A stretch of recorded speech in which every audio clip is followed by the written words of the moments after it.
Hey gang. All right, now if you're wondering why am I shooting this backpack, it's part of what happened on Friday at the game, which let's get to that part real quick and then I'll get onto the two things that happened at the game that were just completely unbelievable. First of all, Booneville took on the Charleston Tigers and lost big, 42 to 14. So their conference championship possibilities are done and over with. Yeah, it's pretty much done. There's no chance they're going to get it. No matter how they do in the next two games, it doesn't matter. It's all over with and everything like that. Um, and the crowd who used to try to chant first down when the announcer says, for another Bearcats, and you would chant first down. I'm telling you, gang, it's like the sound just got weaker and quieter and less with everyone that happened, every time it happened, and everything like that. And it was just so sad. I get up there at halftime, and Charleston is leading. I believe it was 28-7, and it was just I couldn't help but smile about it, And I'm thinking like, daggum, because I'm thinking like, Charleston's done very well this year. But to really romp all over the Bearcats this badly at halftime, because the first time I heard one of their precious little fireworks go off, it was at 7:30. They got their second touchdown with just a little over 2 minutes left in the fourth quarter. Then they round up and then the Bearcats wound up kicking to the Charleston Tigers with less than 2 minutes, with about maybe a minute and a half or something like that left on the clock. And I could hear some people in the crowd going, "What are they doing that for? The game's over." And I'm like, I agree with you guys, yeah. So yeah, conference championship is not going to be within their grasp.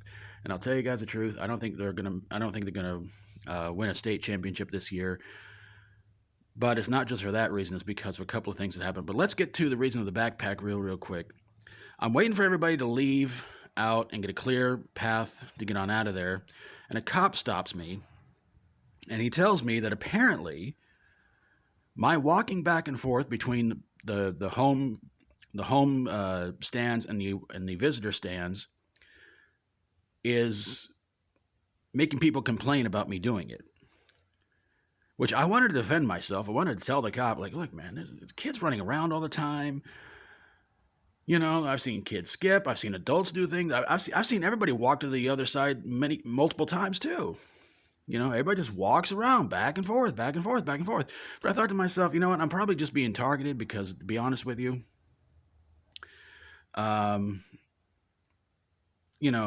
it's just ridiculous because I'm not a real Booneville citizen. I don't go to the games to cheer on the teams. I don't participate in little crowd chants or anything like that.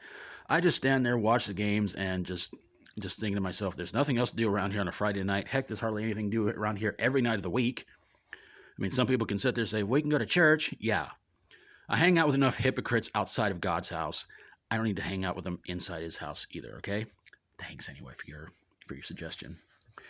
So he tells me, if I'm going to go to the games from now on, I got to stand on one side.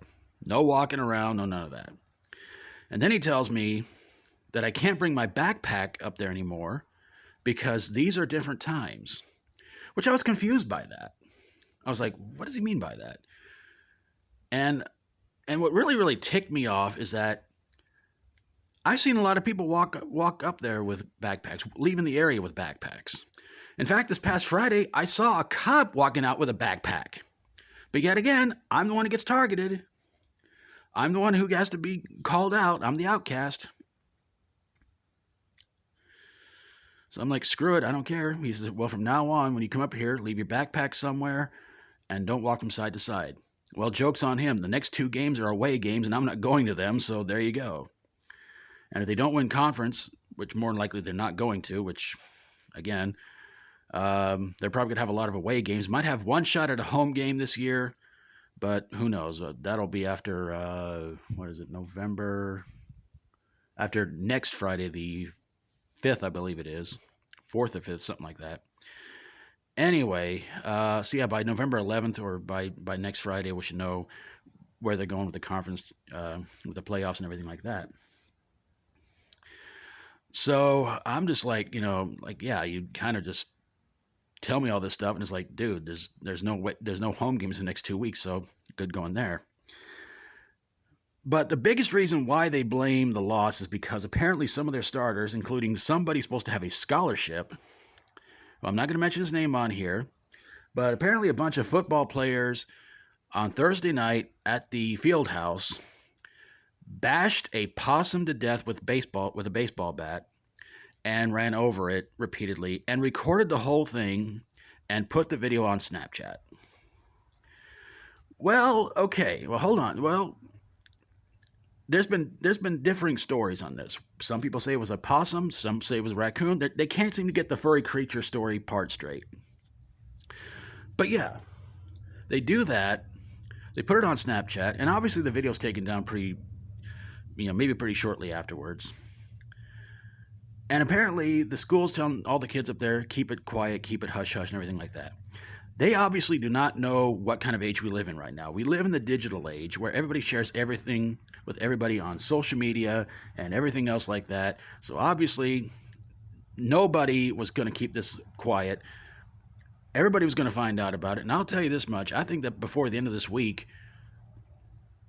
everybody's going to know about this if they haven't known it already. And in fact, one of the teams that Booneville has to take on either this week or next week,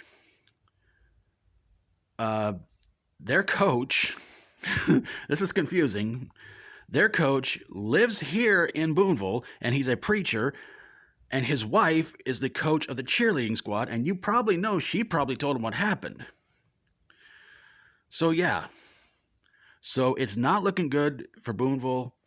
And when the announcer was giving off his whole thing about, about the score and everything, like, be careful, drive safely, blah, blah, he did not say, it's a good day to be a Bearcat. And I thought to myself, dude, it is not a good time to be in this town when you have idiots like this doing stupid things like this. Is this another black smudge on this town? The autistic kid going to juvenile hall for the summer, and now we get this. It's like, my God, this town just keeps getting worse and worse, dumber and dumber, and it's causing more people to not want to move here. Or maybe it's just causing more people to move away so that in this way maybe they can get down a little bit lower in their division. I don't know. But that's pretty much it. Sorry this video went on for so long, but like I said, I had to tell you guys the 2 instances that happened. So like I said, no report videos for the next 2 weeks. But whenever they have a home game, I'm going to go up to that one and have a report for you guys. So that's pretty much it. Thanks for watching, everybody. God bless you all. Hope you're having an awesome day. Hope you enjoyed the video. And if you like my videos, please feel free to subscribe. Let's stop trying to destroy the world. Let's help others really, really need it right now. Let's keep praying all this virus, disease, and pandemic scare nonsense is going to stop very, very soon. Whether or not you believe in God, He believes in you. If you would have a fellow YouTuber reach 100 subscribers, 1,000 subscribers, 10,000 or 100,000 subscribers, and you goals you want to try to achieve in life, hope you get there and you get there real, real soon. As long as it's legal, nobody gets hurt, especially yourself. And remember, you are here for a reason, but if you weren't here, you would be missed. And always stay true to yourself. Take care of yourselves. Try to be good. Try to be good to yourself and try to be good to others. Till we do this again, as always, stay strong and rock on.